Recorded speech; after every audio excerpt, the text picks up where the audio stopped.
Jeff the Nature Guy here at Zoo Montana, and listen, I've been getting a lot of phone calls here at the zoo this winter on animals that people are seeing in their backyard they're not used to, and there's one in particular we've gotten several phone calls about that a lot of people were thinking it was an otter, and after getting a picture, I'm finding out minks. Minks are making a real urban approach here in Billings, especially this winter, so let's talk about them. Now, of course, you're going to notice the mink behind me. I'm not talking about Amanda here, the great zookeeper. I'm talking about Amanda's animal that she's taking care of, Ivy the mink. Now, of course, we've talked about Ivy before, but I want to point out a few things about them, how you're going to note that it's not an otter. Now, they are similar to otters because they're related. They're part of that mustelid family, that skunk family, the weasel family. So just like an otter, these guys are great swimmers, as you can see. We've got these incredible webbed feet. They've got an oil on their fur that repels water so they can swim in the middle of winter without a problem. Biggest difference between these guys and otter, simply the size. These guys, this one here, Ivy, full grown. So obviously not a very big animal compared to the otters, of course, that we have here at the zoo.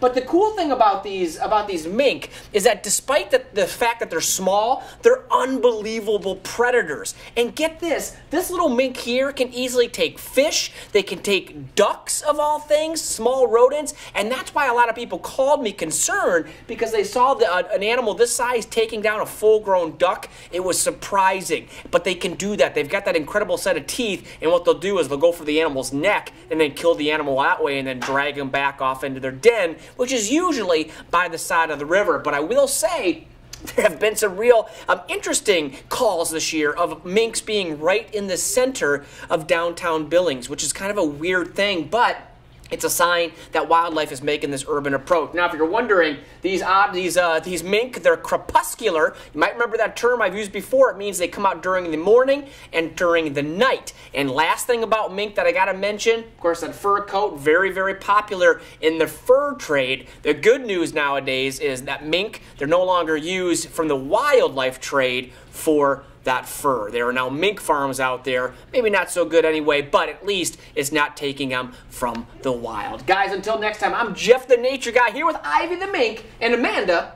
the zookeeper.